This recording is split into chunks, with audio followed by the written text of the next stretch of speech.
So I know this is going to ruffle some feathers, but it needs to be said. And please know that I am coming from a place of love because I know that your efforts come from a good place. But white liberals, you are not saving the Black community. You are holding us back. It's not allyship, it's enabling. You excuse destructive choices, you lower the bar, you hand out sympathy instead of standards, you call that progress. Here's the truth that nobody wants to say out loud. We're not the only group with a painful past. Jewish people survived genocide and rebuilt. Asian immigrants came here with nothing, built thriving businesses and schools.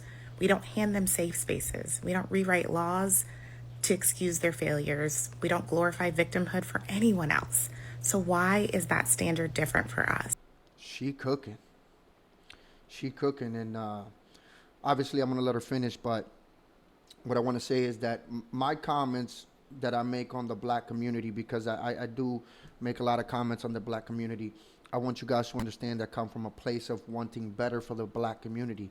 So if you see me calling out the bullshit, it's not me criticizing because I hate black people. It's me criticizing because I want black people to do better. I've had people in my comment section actually threaten me. Somebody literally said the other day, he was calling me all types of names, and he said, "You wouldn't say that to me in front of my face. Um, you wouldn't say that to me in front of my face because I turn you into Swiss cheese or something along those lines." Basically alluding to the fact that he would shoot me if he saw me in real life over words, over words. And that's what I talk about when I say that I want the black community to get away from that toxic culture. Why is it that you're willing to why is it that you're willing to risk losing your life? Because obviously you'll take mine, right, over words. I'm not going to be on this earth, but you're willing to risk losing your life and go to jail because somebody says something about your community that you didn't like. Like, does that not sound insane to you? That you're willing to spend the rest of your life behind bars because somebody says something you didn't like, and it comes from a place of critiquing for because that person wants better for your community, not because that person wants worse. Anyways, I think she cooking, and a lot of white liberals, they unfortunately do make separate rules and excuse a lot of the behavior that there is within the black community. I mean, black people do it too. Again, not even black people are allowed to criticize other black people because then you're called a sellout, or you're called a COON, or you're called an Uncle Tom, and you're called all types of names. Because I guess when you're in the black community, you're not supposed to call out the bad behavior within the community. But liberals go a step above and beyond, and they pass laws that again excuse the behavior. Like, for example, that one black dude a couple weeks ago that killed that white girl on the train. He had been let out 14 times. Why was he running the streets when he had been he had committed 14 different crimes? And because of it, we lost, sadly, a life. And then there was actual people out there that were like basically saying like, no, we shouldn't take it.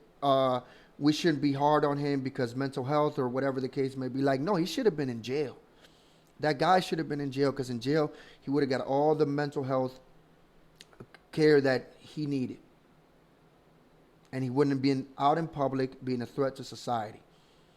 But that's all in the name of social justice, all in the name of, well, black people are disproportionately incarcerated in the United States, and we somehow have to change that. So I guess we just let out black criminals from the jails. That's not good for the black community because those same black criminals go back into those communities and commit more crimes, victimizing innocent black people. Anyways, let me go ahead and let her finish. We built an entire system around the lie that Black people can't compete, and we call it justice. DEI, affirmative action, safe spaces, watered down schools, and even lighter sentences for crime. That's not empowerment, that's soft bigotry dressed up as compassion, and it's all causing more harm than good to the Black community.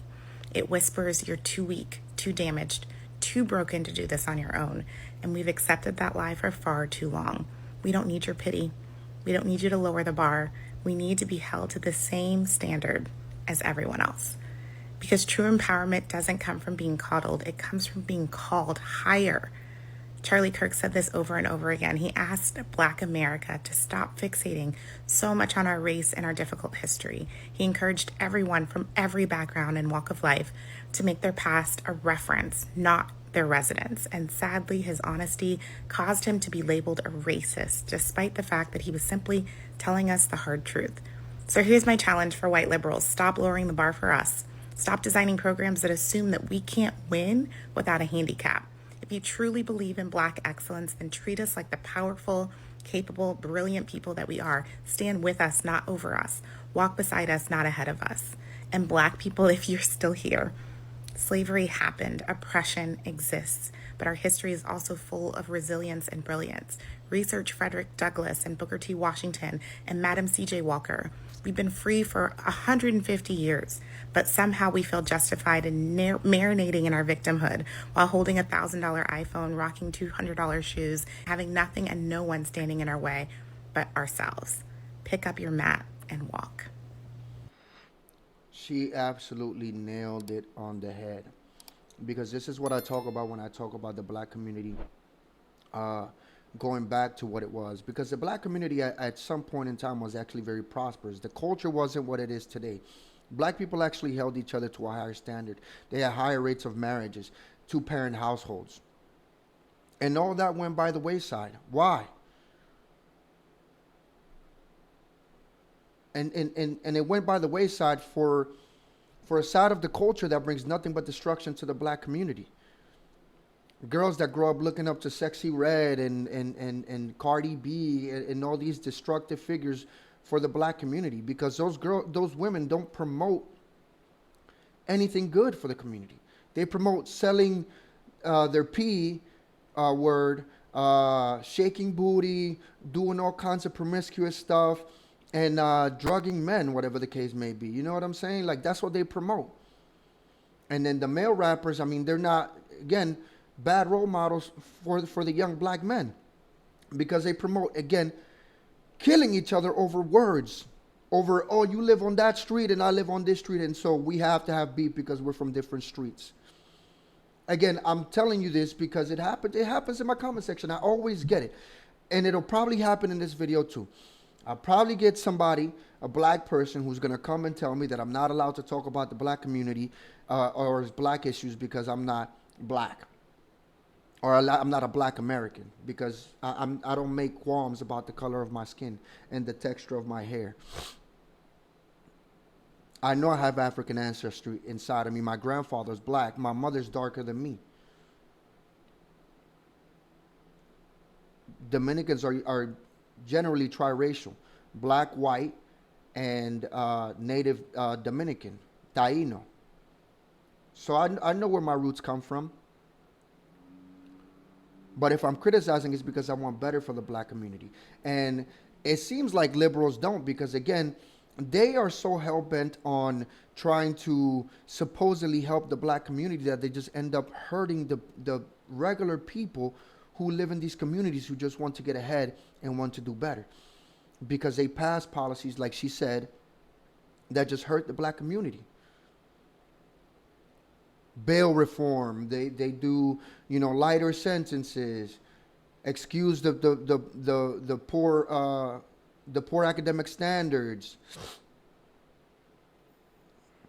blame themselves for something that they had no part in. Because a lot of these white people, what they have is white guilt. They have white guilt and they hate themselves because their ancestors committed atrocities. Everyone's ancestors, if you go back far enough, have committed atrocities. Nowhere on the planet has there not been war or conquest. The same people that sold the slaves to the white Americans or the Europeans when slavery was ripe here in America, those were the same people. Those people were also Black. It was other Africans who were selling Africans to the Europeans for them to bring to America. So Africans were engaging in the same type of behavior these people feel guilty about. But you don't see Africans today saying they feel guilty for having sold the ancestors of Black people, Black Americans. Because at some point, you have to get past it. It's like she said, you can't live forever in your life thinking you're a victim. How is it that many immigrants can come to the country, not speaking the language, and start businesses and thrive within one generation? They have successful people within their families because they don't think that they're a victim when they come here. They come here thinking, I'm in the greatest country on the planet. I have all the opportunity in the world. I'm going to go ahead and do something. Instead of crying about something that happened so long ago that you had nothing to do with and does not affect you today. But those are just my thoughts, guys. I want to know what you guys think in the comment section down below. Be sure to hit that like button if you like the video. Subscribe to the channel and share this video. And if you have anything you want me to react to, my link is in the description box below. I'll see you guys in the next one. Peace.